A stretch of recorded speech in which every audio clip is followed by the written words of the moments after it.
আসসালামু আলাইকুম এভরিওয়ান। আজকে কথা বলবো ঠাকুমার ঝুলির একটা গল্প নিয়ে। আজকালকার বাচ্চারা ঠাকুমার ঝুলি যারা যারা দেখে নাই তারা এই গল্পটা জানবে না, তাদের কাছে গল্পটা নতুন, কিন্তু আমাদের জেনারেশন যারা ঠাকুমার ঝুলি দেখে বড় হচ্ছে তাদের কাছে কিন্তু গল্পটা বেশ পরিচিত। কথা বলছি একজন রাজা আর তার 3 কন্যাকে নিয়ে। তো রাজা একটা সময় যখন তার বয়স হয় তখন তার 3 সন্তানকে একদিন ডাকেন এবং সম্পত্তি ভাগ করে দেওয়ার জন্য সিদ্ধান্ত নেন। তো সে সময় কোন সন্তান তাকে সবচেয়ে বেশি ভালোবাসে এটা দেখার জন্য রাজা 3 জনকে একটা প্রশ্ন করেন, সেটা হচ্ছে তাদের জীবনে তাদের বাবা ঠিক কতটা গুরুত্বপূর্ণ। ছোট কন্যা তখন উত্তর দেয় তার বাবা তার জীবনে সোনার মতোই প্রয়োজনীয়। এতে রাজামশাই অনেক খুশি হয়ে যান এবং সিদ্ধান্ত নেন তাকেই সব সম্পত্তি দিয়ে দিবেন। এরপর যখন মেজ মেয়ের উত্তর দেওয়ার সময় আসে তখন মেজ কন্যা তাকে উত্তর দেয় তার বাবা তার জীবনে হীরার মতো প্রয়োজনীয়।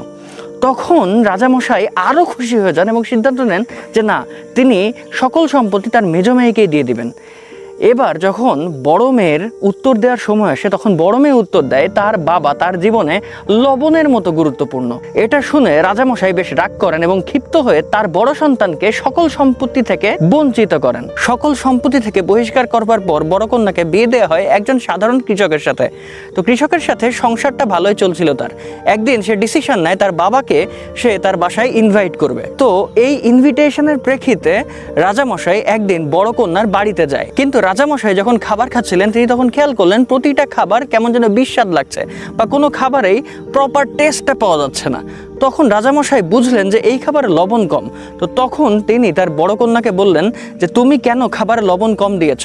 তখন বড় কন্যা সেদিনের কথা আবার মনে করিয়ে দেন রাজামশাইকে এবং রাজামশাইকে বলেন, বাবা আমি এজন্যই বলেছিলাম আপনি আমার জীবনে লবণের মতো গুরুত্বপূর্ণ, কারণ লবণ ছাড়া জীবনের প্রতিটি পদই বিস্বাদ লাগে। আর আমি এই কথাটাই আপনাকে বোঝাতে চেয়েছিলাম, কিন্তু আপনি সেদিন আমার কথা না বুঝে পুরস্কারের বদলে আমাকে তিরস্কার করেছিলেন। রাজামশাই সেদিন তার ভুলটি বুঝতে পারেন এবং পুনরায় বড় কন্যাকে রাজপ্রাসাদে আশ্রয় দেন।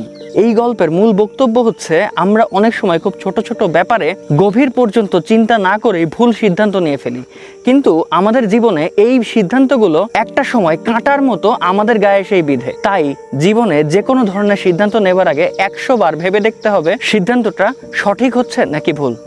ধন্যবাদ। This is Sheikh Naim Hasan Moon signing out. আল্লাহ হাফেজ। আসসালামু আলাইকুম।